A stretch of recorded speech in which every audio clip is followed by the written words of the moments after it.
Om Namo Bhagavate Vasudevaya. Om Namo Bhagavate Vasudevaya.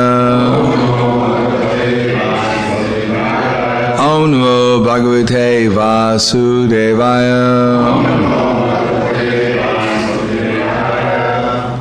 So reading from the Srimad Bhagavatam, Canto 9, Chapter 12, text number 7 is on the board.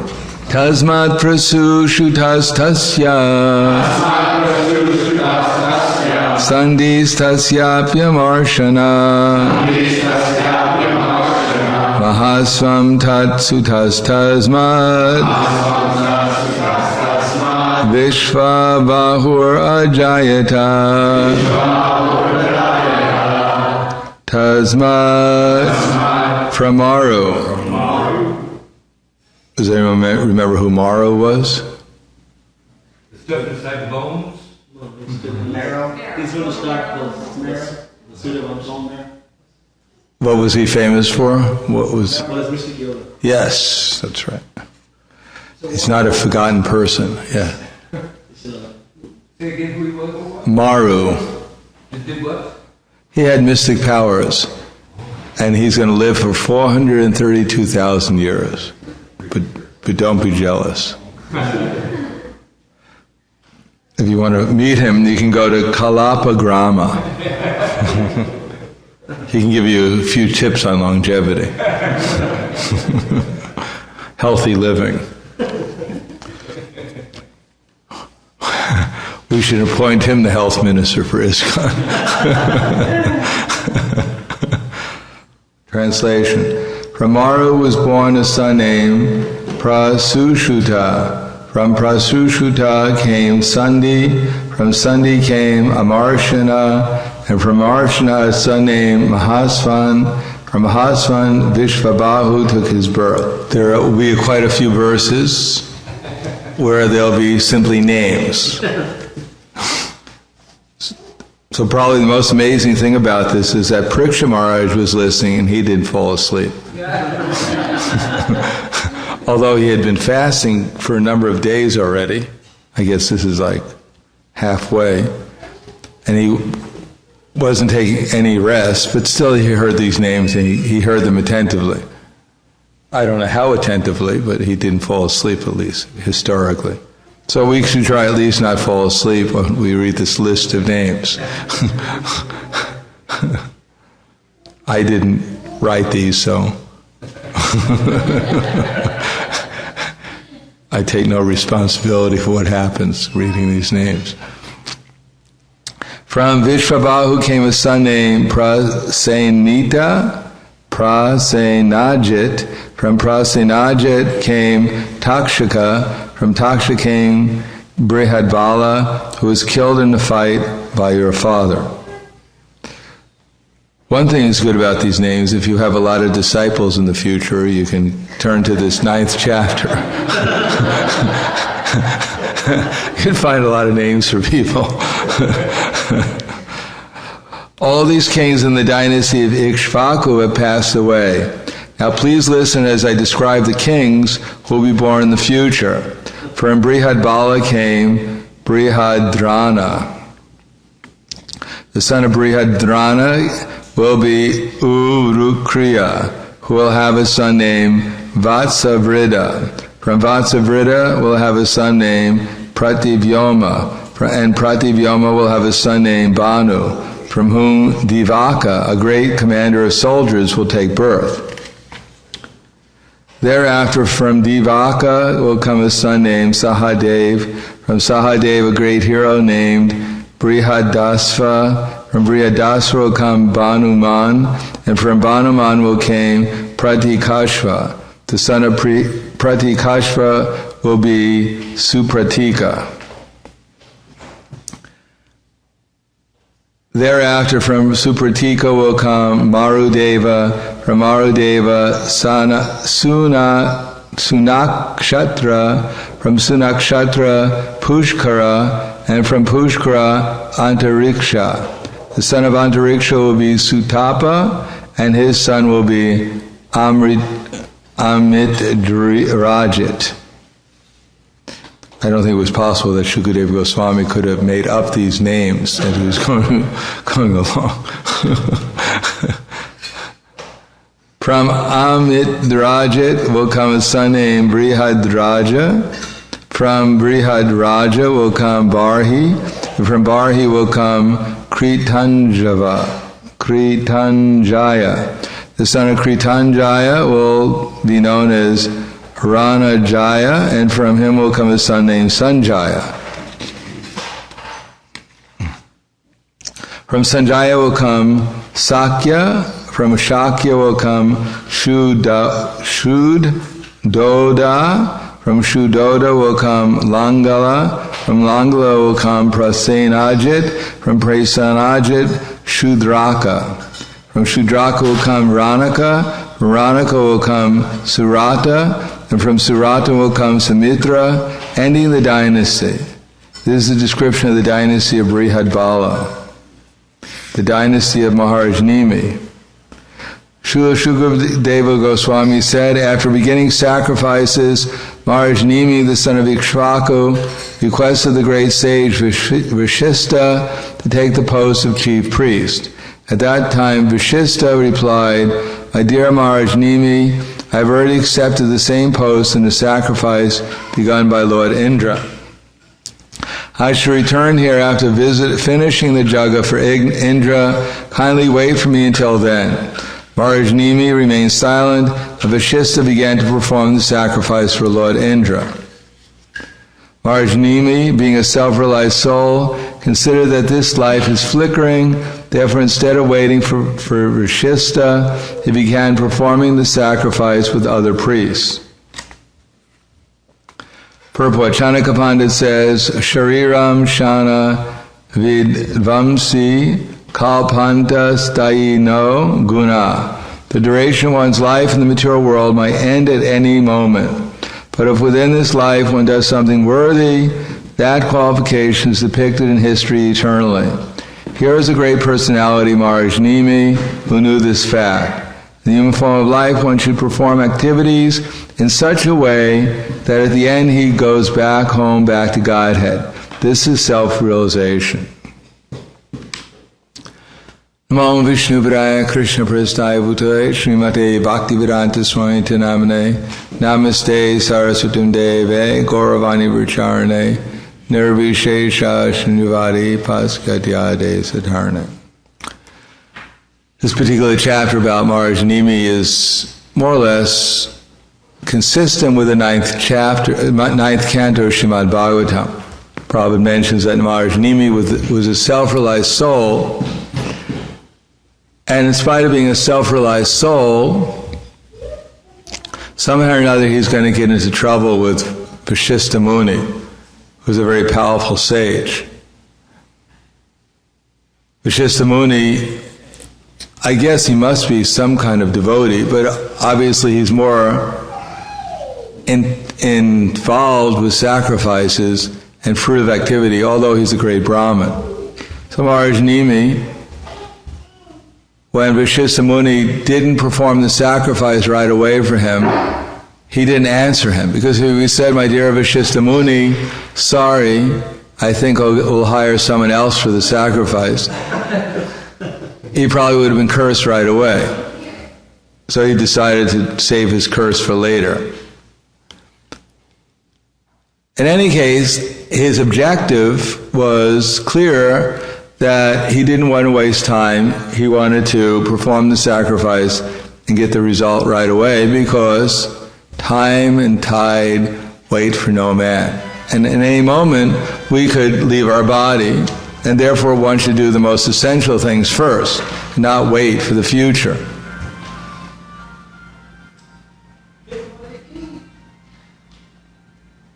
Therefore, he decided to hire someone else for the sacrifice. Similarly, we may have many pressing things to do, but an intelligent and thoughtful person thinks, what should I do right now? What is the most important thing for me to do right now? And of course, hopefully, that will entail that for us, the sacrifice in the age is to chant Hare Krishna, to be Krishna conscious. In any case, Maharaja Nimi performed the sacrifice, and then Vasishtha Muni came back after some time being on the heavenly planets, and he found out that he wasn't the priest for the sacrifice. Obviously, these sacrifices, there was a lot of gain to be had, especially by the priests, because the sacrifices were generally performed with gold and ghee and all kinds of jewels, and therefore it was not a small sacrifice. It wasn't simply some show, and at the end you get some trophy or something. You actually get something substantial. At least you get the prestige, and what to speak of the pious credit of performing the sacrifice. In any case, Vasishtha Muni comes back, and he sees that it was done without him, and he curses Nimi to leave his body, more or less. Gave up his body. Little heavy. In this canto, Vasishtha Muni is not seen in the most glorious light. He seems to have a tendency to curse his disciples. So if you take a spiritual master, make sure he's not going to curse you to leave your body or become a Shudra. And if he does, make sure he's not as powerful as Vasishtha Muni, that it actually works. In another part of the 9th canto, there was Prahladananda. Prahladananda was a Kshatriya in Treta Yuga. His job was taking care of the cows. There was not much technology then. He didn't have, they didn't have electric fences around the cows, and they didn't have automatic rifles or machine guns and anti-tiger traps or anything. So it was quite simple. Of course, we may think, well, this is rather primitive. They were more advanced. Then why didn't they have these things? Because it would have taken a lot of effort to create these things, and it doesn't always work. Therefore, it was quite simple. Even in Treta Yuga, it was very simple. The Kshatriya king, in this case the prince, Prahladananda, would stand there with a sword, and because it was a new moon where there was no moon, there was no light, he would have to guard the cows, make sure the tigers wouldn't come.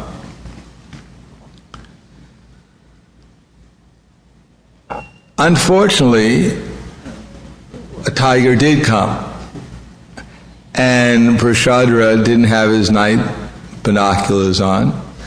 He couldn't see the tiger.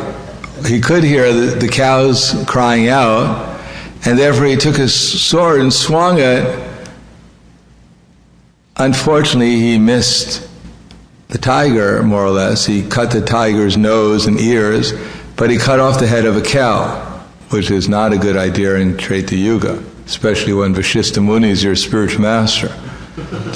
So the next morning, he noticed the cow had his head cut off, and Vasishtha Muni came by and noticed the same thing. So he cursed his disciple that in your next lifetime for killing a cow, you'll become a Shudra. Rather a heavy curse, but it seems like this is not uncommon. Just like Parshuram, he had a disciple, Karna. And Karna was a faithful servant, although he got the job, or he got the position being trained by Parshuram under the idea that he was a Brahmin, but actually he wasn't a Brahmin. He thought he was a mixed caste, but actually he was a pure Kshatriya. He didn't even know that his mother was actually Kunti from the sun god. Not a bad parentage. He thought his father was Adirath, who was a charioteer, and a charioteer meant a Brahmin mother and a Kshatriya father. They got the job of a charioteer. In any case, he thought he was a mixed caste, and but he had a great urge to be a Kshatriya, undoubtedly because he was the son of the sun god, who is the topmost Kshatriya in the universe. Therefore, undoubtedly, this desire was manifested by his parentage. He went to Parasaram, but Parasaram had just got done killing 21 generations of Kshatriyas. He didn't like Kshatriyas very much, obviously. So if he would have said, I'm a Kshatriya, he probably wouldn't have got very far with Parasaram. And he had been rejected by his first prospective guru, Dronacharya.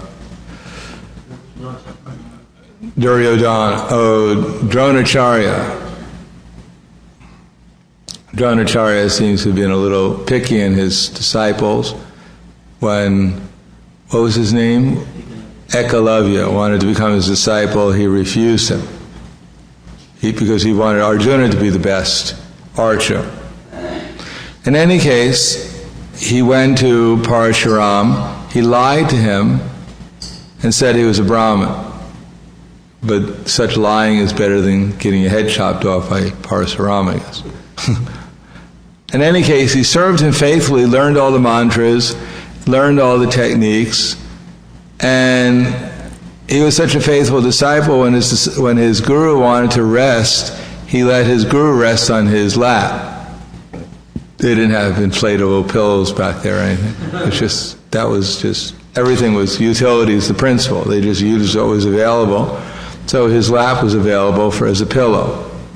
Unfortunately, Indra, knowing in the future that Karna would be a competitor to his son, Arjuna, he became an insect and started to bore into his leg, into his thigh specifically. Yet Karna didn't want to disturb his guru. So much for consideration, because blood from the insect got onto the face of his guru, and the guru walked up and realized that this person is tolerant. Brahmins are not tolerant, as you probably noticed.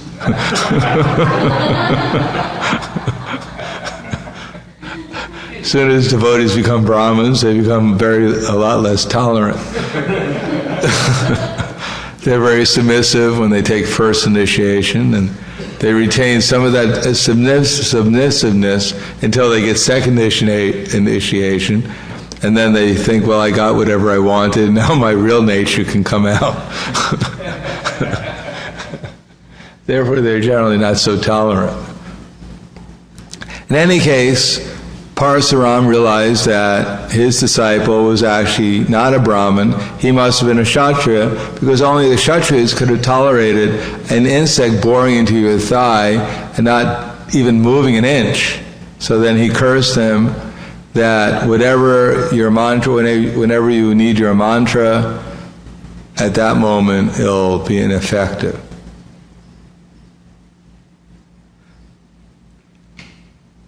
Which is better than, anyhow, this is Krishna's arrangement. So, we find that the gurus are not always so tolerant, diplomatic.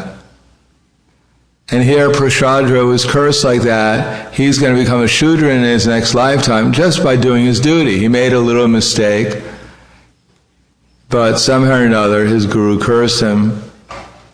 Instead of appreciating the good he did, he only saw the fault. But Prahlada didn't curse his guru. He simply went into the forest, meditated, spent the rest of his life in devotional service, meditating upon Krishna, went back to the spiritual world, and avoided the curse. A lot of cursing in the Bhagavatam. Just like Chitraketu was cursed by Parvati to become a demon. He was the topmost devotee of Sankarshan. He had personally met Anantadev, and yet he was cursed by Parvati to become a demon in his next lifetime. So he didn't lament. He simply went and became a demon. But at the same, he simply bowed down before Parvati, accepted the curse, asked for forgiveness, and became a demon. But that becoming a demon actually resulted in his fighting against Indra and going back to the spiritual world a lot quicker than he would have otherwise. Otherwise than that, he was floating around the universe with a lot of, I guess it was Gandharvis. What's that? But his associates were all the Vidyadharis. Okay. So he was going around the universe in an airplane and visiting all the, sightseeing more or less, and chanting Hare Krishna. So that could have went on for a long, long time. But fortunately, apparently he'd made a mistake, but actually we can see it was just Krishna wanted him to get back to the spiritual world as quickly as possible. So from our material point of view, things appear one way, because we're a little attached to comfort and protection, and therefore we judge everything according to comfort and protection. If a devotee is put in an uncomfortable situation, like the Pandavas, then we think it's very unfortunate. And when they're put into a comfortable situation, we think it's very fortunate. But they think when they're put into an uncomfortable situation, it heightens their Krishna consciousness, and they're thinking this is very fortunate. It's making us detached from material experience and heightening our Krishna consciousness. And when they're put into a comfortable situation, they become concerned that their Krishna consciousness is going to diminish and their material experience is going to increase. So we've been trained more or less the opposite. So when we read the Bhagavatam, it seems very pitiful. So many, practically all of Krishna's pastimes are pitiful. Maharaj Parikshit, he was a glorious king just in the middle of his youth. He had tried to protect the kingdom. He was a religious person. And just by making a small mistake of putting a snake on a sage, suddenly he's going to die in 7 days. He's going to be bitten by a snake bird. I mean, we look at our lives and what mistakes we made, what's going to happen to us? If just by putting a snake on someone's shoulder, he's going to die in 7 days, my God, what can we expect? In any case, he didn't lament, thinking, God, this is unfair, like Yamaraj. When he was a little child, he took one blade of grass and pierced an ant with it, and suddenly he finds himself as Manduka Muni. Manduka Muni, when he was a little child, he pierced one ant with a blade of grass. And suddenly he finds himself in a position where this king is going to pierce him from the anus up to his mouth with a lance, just by piercing an ant. So then Yamaraj gets cursed from his position as Yamaraj, and he winds up as a Shudra, Vidura. But actually he's quite fortunate, because he gets to associate with Krishna and engage, and gets a break from simply condemning people. I mean, it must get a little bit boring after a while, looking at people's past and finding out, because only the worst people go to Yamaraj. So to spend your thousands of millions of years simply condemning people to become dogs and hogs, I guess that's the bad cop. So he wanted to become the good cop for a while. In any case, we find in the Bhagavatam also, for Lord Ramachandra, it's a pitiful story. He was a king, and he was somehow or another cursed to go into the forest just when he was just about to be throned. His wife was stolen. Finally, he works hard, he fights against the demons, gets his wife back, and then then exiles her into the forest. The whole story is rather pitiful. And there's no happy ending to it either, apparently. Sita enters into the earth, and Lord Ramachandra has to spend the rest of his existence, before he goes back to the spiritual world without her. But it's actually not pitiful, we find in the nectar devotion, because it was all ecstasy. It was all transcendental. And therefore Hanuman every day would read the Ramayana. Not that he was a masochist or a sadist and liked to hear about all the problems his master went through.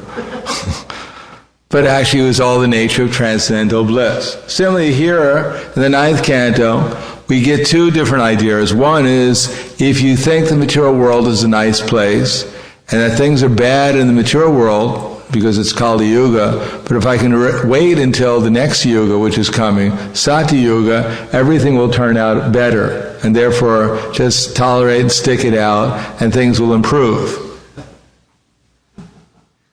Or if not, then let me chant Hare Krishna and go to the heavenly planets, and there'll be some apsaras there, and things will, things will improve. They've been trained. Or let me go to Brahmaloka and let me live there peacefully for 411 trillion, 30 billion years, and not worry about all this old age, disease, and death for a while. No, the 9th canto is rather discouraging from the material point of view. If we had any attachment left over from the first 8 cantos, finding out how difficult the job of the demigods are, how Indra is constantly fighting against the demons, and sometimes he gets defeated, he gets cursed, he gets everything, even to Indra, then we'll find in the 9th canto that the material world's a mess on every place. The heavenly planets, Brahmaloka, everywhere there is problems. And therefore when the 10th canto is introduced, again there's problems. Even Krishna from the beginning of his life, he has problems. Beginning of his life, they were trying to kill him. Even God takes birth. He has reason to be paranoid. A nurse comes to feed him milk. She tries to kill him. His mother puts him underneath the cart. The cart's trying to kill him.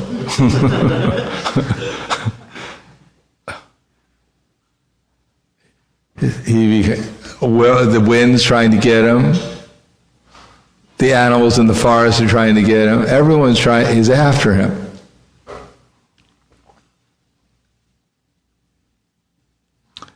And then his life is, well, it appears to some people that it's a miserable life. He has to eat, he has to go to his neighbors and try and steal. I mean, it appears like that. He gets all the girls in the village excited and then has to flee because they're all after him. He goes to the next city, and he winds up having to maintain 16,108 palaces. And at the end, so many things are happening. All these warriors are trying to kill him. They come from all over the Earth planet to kill him. He's like a magnet for trouble. And finally, at the end, all his relatives, they all get drunk and kill each other. So what a life. But it's all to show, but this is Krishna, this is the sonam bonum of the Srimad Bhagavatam. This is the goal that everyone's looking for. But we should understand that it's all Krishna's pastimes. For Krishna, it's all pleasurable. There's no idea that anyone's really dying. Everyone is actually simply changing their body, and by associating with Krishna, they're getting a higher existence. But this we won't find so much in these pastimes of Nimi and Vasishtha. Although they're great personalities, we'll find that they're cursing each other, leaving their bodies, and going through so many different problems, but the result is not necessarily they're becoming Krishna conscious. But in the 10th canto, because it's manifested in this material world, therefore there's so many problems. It would be a little bit utopian to think, oh, Krishna comes as it's described in Krishna's appearance, and all the rivers are flowing, and the clouds are nicely making their sounds, and everyone is peaceful, and the birds or peacocks are dancing, everything's dancing. That's when all the problems begin. Because we're in the material, Krishna is manifesting his problems in the material world, and therefore it would be rather naive to think that nothing bad would happen during Krishna's appearance. No, because the material world is made in such a way, as soon as one becomes actually a devotee, then then the demons, naturally they try to attack you, because that's their business. When the Hare Krishna movement has no problems, it means that we're more or less not doing our work. Because if we were actually doing our work, the demons would get disturbed. But as we can see, the demons actually like us. Therefore, it means that we're probably not doing our work as much as we should be doing. Because demon means, just like in Kamsa, after Durga appeared before him, he was trying to dash little Durga on the prison steps, and Durga flew out of his hands and manifested herself as Durga. And Kamsa, he was a devotee of Durga, more or less. So he thought that this Devaki and Vasudev, I thought they were devotees, they were going to manifest some, like God or someone, but actually they manifested Durga, my worshipful deity, therefore they're really special.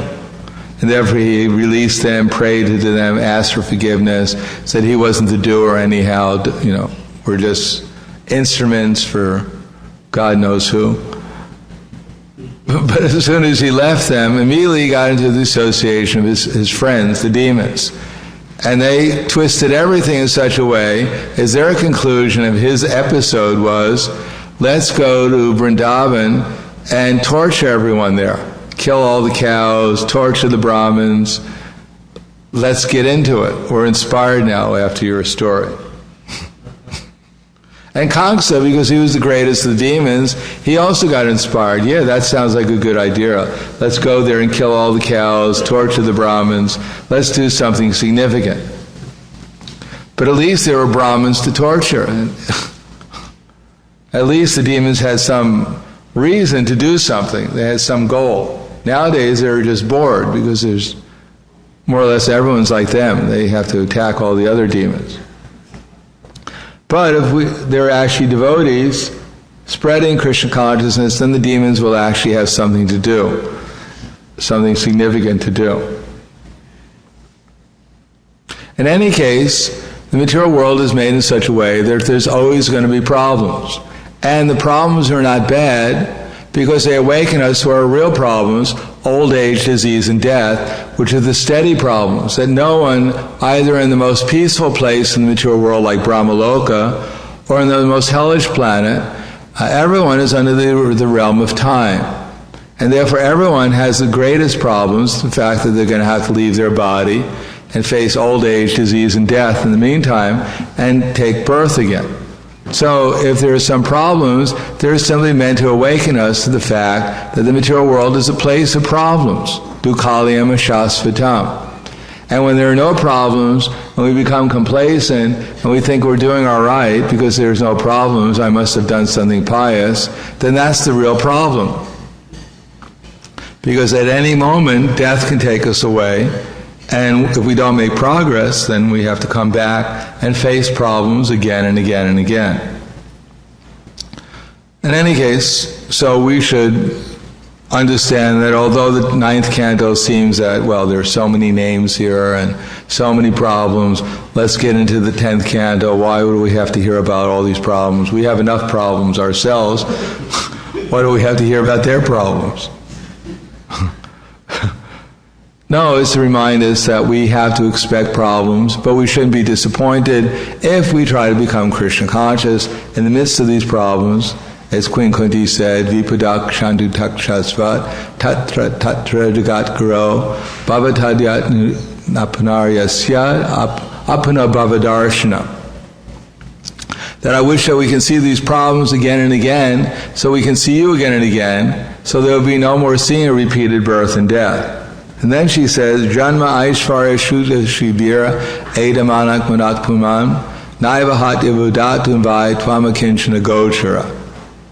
That anyone who's striving for higher birth, material opulence, anyone who wants great material beauty, anyone who wants great material learning, and thinks that these are the goal of life, when they attain them, then they'll become puffed up, they'll become complacent, they'll become proud, and they won't be able to chant Hare Krishna with some feeling.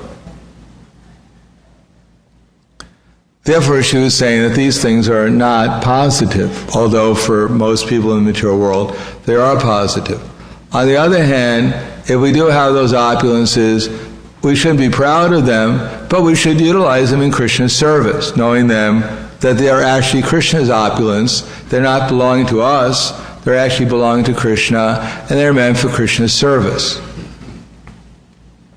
But if we want to enjoy them, thinking that now I have some opulence, and therefore let me enjoy it because I worked so hard to get it, then it'll simply, in the future, we'll use up our pious activity, and we'll have to face the impious reactions. Like Maharaj, King Nariga, he had acquired unlimited pious activities, but he wound up being a lizard in the bottom of a well for a long time. So he worked hard to get happiness, material happiness, and he wound up as a lizard in a well without any water in it. So that's quite a struggle. Nothing to eat, nothing to drink, and simply sitting there. But fortunately, because he was a devotee, he thought of Krishna, and therefore he was saved by Krishna directly. But if we become a lizard in the bottom of a well, we may not be so fortunate. Therefore, rather than try to take shelter of our pious activities and hope for the best in the future, or lament about our reactions we're experiencing in the present, we should simply go on with our Krishna consciousness and try to make the best use of our situation. So, I'll stop there. Thank you. Any questions, comments? Yes.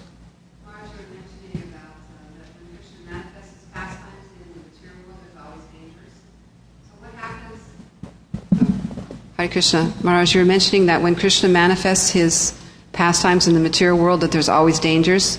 But what happens in the spiritual world where there are no demons? There's just all devotees. Oh, there are demons there, but they're devotees. In the spiritual world? Okay. Yeah, there's demons. Going to Brihad Bhagavatam Rita, there's Kali, a serpent there. There is Aristasura. There's Keshi demon, but they're all devotees. So when Kali appears, then Krishna dances on Kaliya's hoods with the gopis in the rasa dance. Keshi demon, he rides around, he takes Krishna around Vrindavan. Similarly, when Kali appears, Krishna takes the tops of the Kali Nagis, what's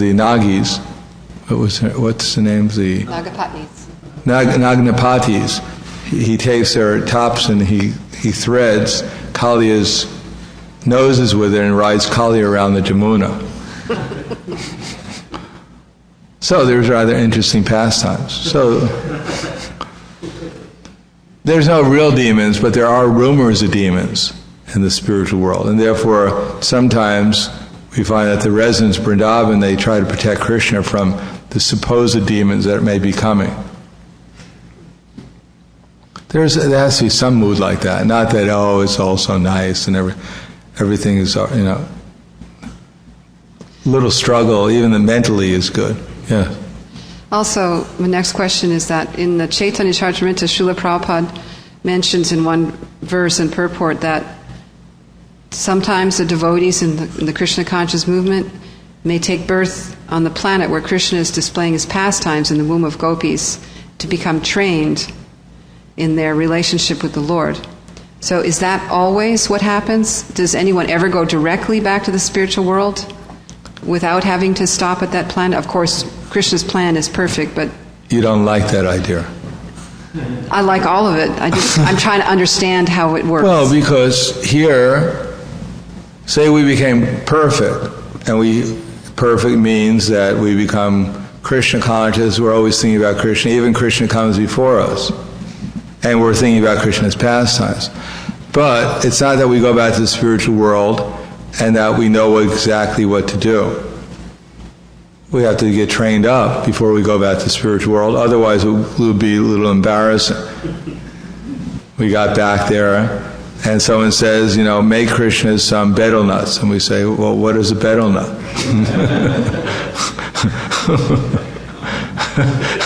Well, you kind of be a useless gopi there. So therefore we have to get some training before we get back there. So we wind up in some place where there is like a seminar on how to become a gopi. Otherwise, you find out there's 50,000 new gopis in Goloka Vrindavan. No one knows; they don't know anything what to do. It would kind of spoil the pastimes there. But in Gokul, it's acceptable because it's in the material world, and you expect a few mistakes here and there in the material world. I have one more question. Yes. I wanted to ask about dying. That in the Bhagavatam, there's so many different examples of how people die. Like Dhruva Maharaj, because he was so exalted, he could see death coming, and he could also see the Vaikuntha plane. So he stepped on the head of death and got onto the plane. And then there's other stories, like the story of the Brahmin who was meditating on making the sweet rice for the Lord, and he was so absorbed in serving the Lord that the Lord in Vaikuntha was so pleased and smiled and sent a Vaikuntha plane, so he didn't die, he just boarded the plane. And then, of course, Srila Prabhupada saying that generally at the time of death, the voice is all choked up, it's very painful, it's very awful. And then I heard one last description where Srila Prabhupada saying that for a devotee, death is just like going to sleep and waking up and with Krishna. So... yeah, we should become a devotee. The body may go through so many different things, but the question is what we're going to do. Therefore, we're practicing in the midst of disturbance how to remain Krishna conscious. So in the midst of the greatest disturbance, we'll still remain Krishna conscious, and then we can go back just like that, just like going to sleep and waking up. But if we get disturbed when our body's disturbed, then it's not going to happen like that. We're going to have to come back and practice a little bit more. In any case, the worst thing is, when you just mentioned the stories, is Tukaram's wife. Tukaram, when the Vaikuntha airplane came to take them back to the spiritual world, Tukaram went to call his wife and said, come with us, the Vaikuntha airplane has come to take us back to the spiritual world. And Tukaram's wife said, I can't go because I have too many household things to do. I have to clean the house, you go. She was making chapatis. Is that what she was doing? I hope at least they puffed up. She thought he was going on a tour, and she said, okay, come back as soon as you're ready. Well, that's a nice version of the story. In any case, he left on the Vaikuntha airplane and she ate the chapatis. Yes.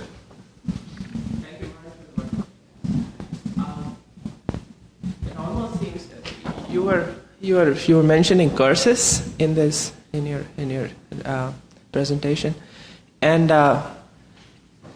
I guess as devotees we are taught to avoid offenses to the holy names, and you guess you're not quite sure. We are expected not to chant with offenses, and the curses seem to be almost self-inflicted by the offensive chanting. You're almost cursing yourself when you are chanting with offenses. And it seems like a chicken and egg problem, because you're never going to get out of it if you're constantly cursing yourself by this offensive chanting. In what way are you cursing yourself? Because though in the earlier in the 9th canto there's a story of Sukanya, and there's one verse where it states that by the will of providence, how do you pronounce that? Providence. She poked Chavana Muni with something pointed, and it seems that with what you're carrying. To be a little bit more fair to her, she saw some glowworm in the hole. Not that she met the sage and started to poke him with something.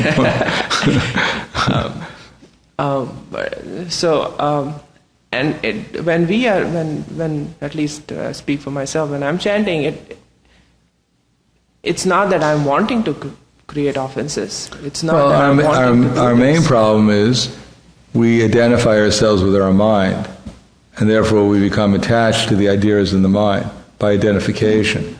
They're not actually our thoughts, but because we become attached to them, we make them our thoughts. Therefore, it just prevents us from actually hearing the holy name, because we become absorbed in something else. But if we just don't accept it as being me, and just let it go by, and just pay attention to chanting better, and listening better, then eventually we'll make some progress. But if we become attached to our emotional state of mind and our thoughts, then of course we don't make any progress because we don't try to. We actually think it's us. But at the same time, the mind is very difficult to overcome. Yeah, well, we shouldn't glorify it so much.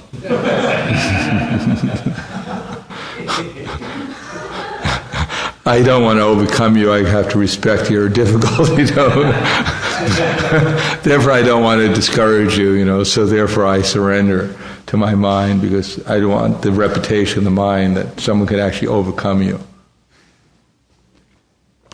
No, Krishna says, Krishna says it's difficult to overcome, but if we take shelter of him, he said one can easily cross behind it. So rather than glorifying Maya for how difficult she is to overcome, we should glorify Krishna for how simple he makes it to overcome Maya if we take shelter of him. That's a better glorification. It's just like if you run up to a tree and grab hold of the tree and say, let me go, let me go, let me go. But the tree's not holding on to you, you're holding on to the tree. So don't blame the tree. Just let go of the tree and then there's no problem. So Maya is simply presenting us different illusions, but we don't have to be attached to them, but because we want to become attached to them, therefore it appears very difficult. But Maya is not holding on to us, we're holding on to Maya.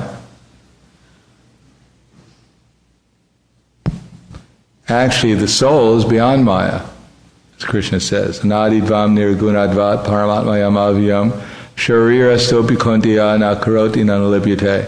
Those who can see with the eyes of eternity can see that the soul is transcendental, eternal, and beyond the modes of material nature. Despite contact with the material body or Arjuna, the soul is neither doing anything nor is he entangled. So we're all actually transcendental to all this.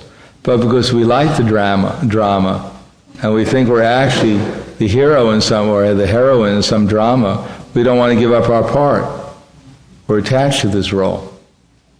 But if we just give up this part and accept the fact that we're Krishna's servants, at least agree to utilize this present role in Krishna's service, then there won't be any problem for us. But as long as we want to enjoy this role, I'm this and I'm that, I'm queen for the day, I'm king for the day, whatever, then of course there's going to be problems for us.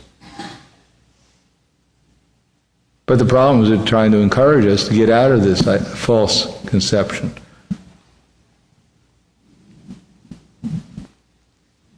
Yes? So if it's false, then why majority of people feels that this is true, this is reality? Because it's a democracy. At some point, when civilization started, everybody should be pure, and then it should start, kind of getting a little bit diluted. But nowadays, if you look at the society, we see that most of the people feel that all this untruth is truth, and truth is somehow or other very much covered. And to get to that truth, everybody has to work very hard. Either it's discharging the devotional service or being engaged in some sort of other practices that bring us to the point where we understand that it's Chatudarapana Marjanam, So why so difficult for everybody? What's that? Why it's so difficult for everybody to Because understand? people, what's they the- like Kali Yuga. They're attached to it. They don't want to give it up. On one side is like that. The other side is the devotees aren't preaching strong enough because we're a little attached too. And because we're not preaching enough, therefore people are not understanding so clearly. So there's many ideas. I mean, Kali Yuga is meant to give, on one side, the living entity a chance to fully experience sinful activities. And the association of other people are encouraging it. It gives a full taste of sinful life. Because people in the other ages, they may feel restricted by morality or God or whatever. But obviously everyone's come to the material world because we want to become God. So Kali Yuga gives us the greatest opportunity to imagine ourselves to become God. To do whatever we want to do, whatever our senses and mind dictate to us.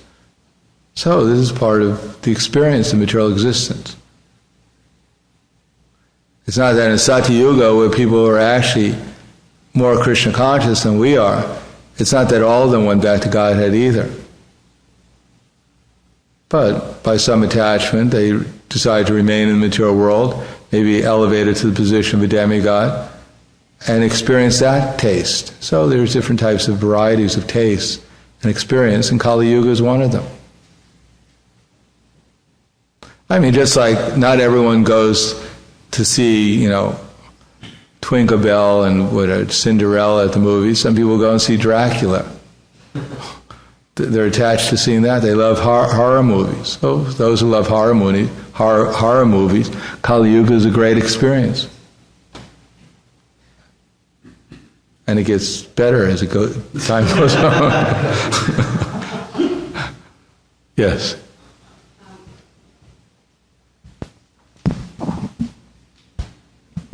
Maharaj, you were saying that one has to become purified to know how to serve the Lord. Yes. So what happens in the instance, like for one example is Pondraka. Like Pondraka really hated Krishna and he insulted him and imitated him. And in the very end, when Krishna killed him, he sent him to Vaikuntha with a four-armed form. So doesn't the subtle body go with the person? And what did he do when he got there and he was surrounded by devotees when he used to hate Krishna and now he's got a body like Krishna for real? I don't know. And also, you have to go there and ask him. But also with Mother Yashoda, I mean with Putana, how she would No, become well, Krishna's it mother. doesn't say exactly what the interim steps were before they got to Vaikuntha.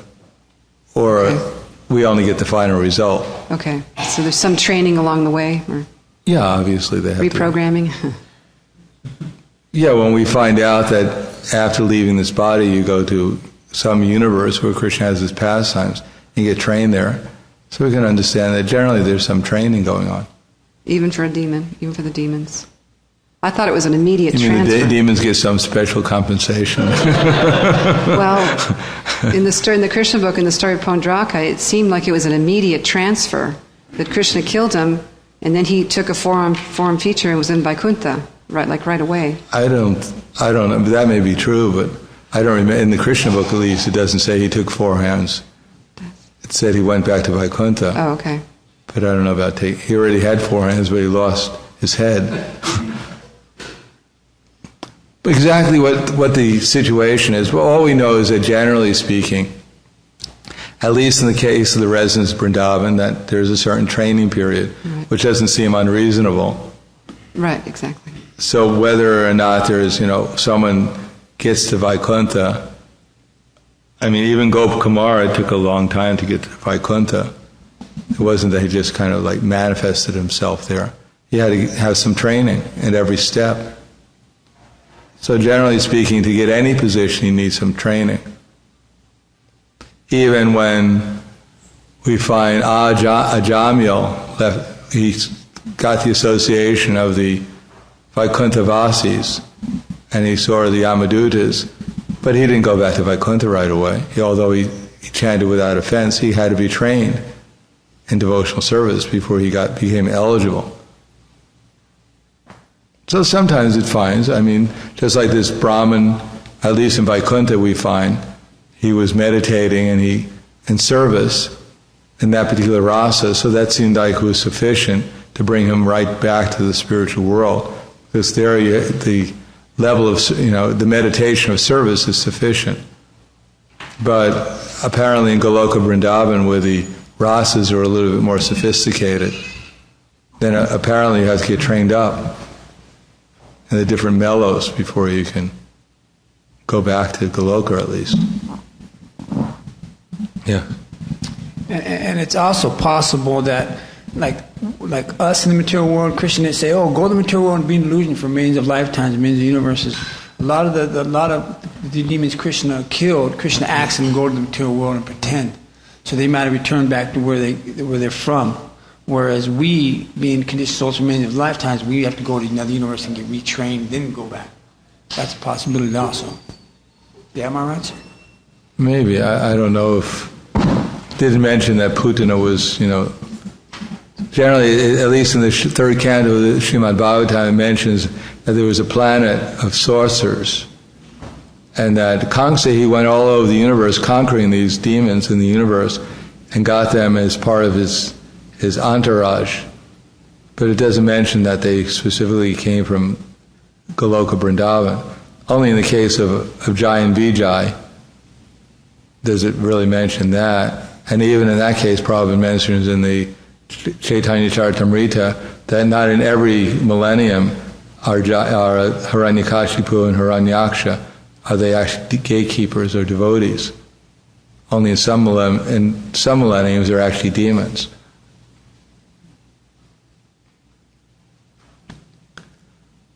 Okay, thank you very much. Grantaraj Srimad Bhagavatam ki jai, Srila Prabhupada ki jai, Gaur Premanande.